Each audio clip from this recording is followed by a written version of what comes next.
देखिए, कल स्वर्गीय रामविलास पासवान जी की पहली बरखी थी। हम सब जानते हैं कि स्वर्गीय रामविलास पासवान जी जन जन के नेता रहे हैं। वो उन्होंने दलितों के लिए, पिछड़ों के लिए जितना कार्य किया है उसको बिहार की जनता कभी भूल नहीं सकती है।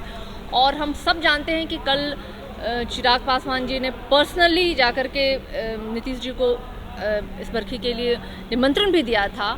और मुझे लगता है कि कोई भी दल हो, चाहे किसी भी दल से, और एक एक नेता ने कल जाकर के वहाँ श्रद्धासुमन अर्पित किया है सिवाय नीतीश जी के।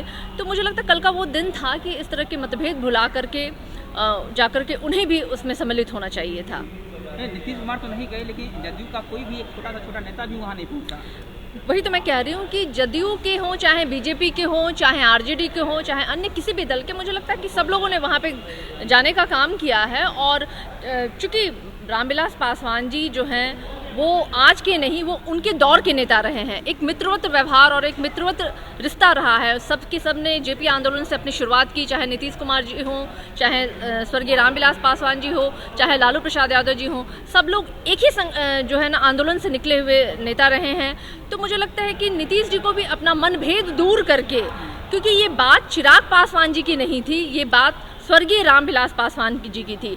तो ये नीतीश कुमार जी ने अपना चरित्र चित्रण दिया है और एक मुझे लगता है कि गलत मैसेज लोगों के बीच में गया है। बावजूद इसके आज हम सुनने को मिल रहा है कि बीजेपी के ही नेता जो है मंत्री जो है, उन्होंने स्पष्ट रूप से कहा है कि चिराग पासवान जी कल भी एनडीए के हिस्सा थे, आज भी एनडीए का हिस्सा है। तो मुझे समझ में नहीं आता है बीजेपी को कि बीजेपी जो है वो एनडीए को भी गुमराह कर रही है और साथ ही साथ वो चिराग पासवान यानी कि अब फर्स्ट एलजेपी कहूँ या सेकंड एलजेपी कहूँ, नहीं मैं उस पर नहीं कह सकती, लेकिन कहीं ना कहीं वो चिराग पासवान जी को गुमराह करिए। अगर वाकई में बीजेपी का संबंध या अभी भी वो उनको एनडीए का हिस्सा मानते हैं तो भाई खुले दिल से क्यों नहीं आप खुले रूप से इसको स्वीकार करते हैं, ताकि नीतीश जी के भी मन में जो शंका है वो शंका भी दूर हो जाएगी। साथ ही साथ बिहार के लोग भी बहुत कंफ्यूज्ड हैं कि आखिर चिराग पासवान एनडीए के हिस्सा है या नहीं है। तो एक दो ऐसे छुटपैये लोग निकल के आके बोल दे रहे हैं। मुझे लगता है कि इसमें बाकायदा उनको तमाम लोगों के, उनके जो उनके वरिष्ठ नेता हैं, उनको एक पीसी करके सार्वजनिक रूप से इसका एक औपचारिक घोषणा कर देनी चाहिए। और बिहार की जनता के साथ साथ नीतीश जी को भी बता देना चाहिए कि चिराग पासवान एनडीए के हिस्सा थे, हैं और रहेंगे। और हम ऐसे नहीं बोला करते थे कि विधानसभा के चुनाव में बीजेपी की बी टीम की तरह चिराग पासवान जी ने काम किया था। क्या लगता है मैम, जो एनडीए में फिलहाल जो है सब कुछ ऑल इज वेल नहीं है, मतभेद चल रही है जदयू और बीजेपी में कहीं ना कहीं, क्या लगता है? एनडीए में कुछ भी शुरू से अच्छा नहीं है। आप जब से इन्होंने सरकार बनाया है, जिन वादों को लेके, जिन एजेंडों को लेकर के ये बिहार की जनता के बीच में गए थे, क्या किसी एजेंडे को, किसी वादे को ये पूरा कर पाया?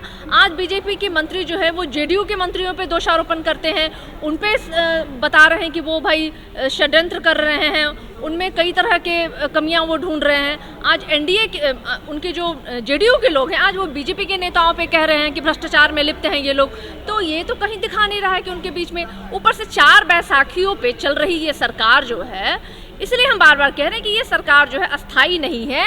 ये कभी भी 5 साल का कार्यकाल पूरा नहीं कर सकती है, क्योंकि जब आपसी सामंजस्य सही ना हो तो सरकार 5 साल तक सुचारू रूप से चलाना बहुत ही असंभव बात है, जो वर्तमान सरकार में ये कमियां दिखाई देती हैं। प्रतिमा की एक बात चल रही है, तो बीजेपी की तरफ से कहा गया है कि राजद चाहे तो रघुवंश बाबू की प्रतिमा अपने कार्यालय में लगा सकती है। देखिए, बीजेपी जो है ना, हम सब देख रहे हैं कि उनका एक जो ध्रुवीकरण, धार्मिक ध्रुवीकरण मैं कहूँ, जगहों का नाम बदलने का प्रचलन जो उन्होंने शुरुआत किया, इलाहाबाद से हो, मुगल सराय से हो, शिमला तक का उन्होंने कोशिश किया नाम बदलने का।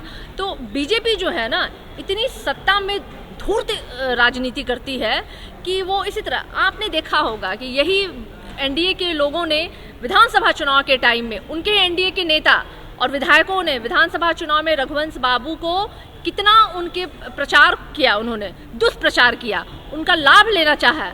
लेकिन क्या आज जब प्रतिमा स्थापित करने की बात महागठबंधन आरजेडी कर रही है तो उन्हें तकलीफ पहुंच रही है? क्या आप मान सकते हैं कि रामविलास पासवान क्या जन जन के नेता नहीं थे? रघुवंश बाबू क्या जन जन के नेता नहीं थे? क्या इनकार कर सकते हैं वो उनकी राजनीतिक और सामाजिक योगदान से? क्या वो मुंह फेर सकते हैं?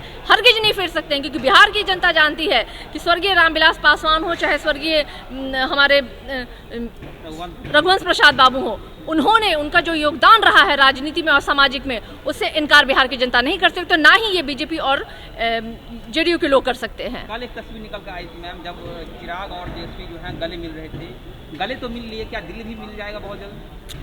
देखिए, पहले भी इस बात को चिराग जी ने भी डिक्लेयर किया है और स्वयं तेजस्वी जी ने भी डिक्लेयर किया है कि कल का जो एक कार्यक्रम था वो स्वर्गीय रामविलास पासवान की बरखी का कार्यक्रम था, वहाँ पे उसको राजनीति रंग देने की कोशिश ना की जाए। रही बात गठबंधन की जुड़ने और तुड़ने की, तो वो भविष्य की बात है, वो कब क्या होगा वो कोई कुछ नहीं कह सकता, कोई प्रोडिक्शन नहीं कर सकता है। और ऐसी कई गठबंधन बनी हैं और टूटी हैं।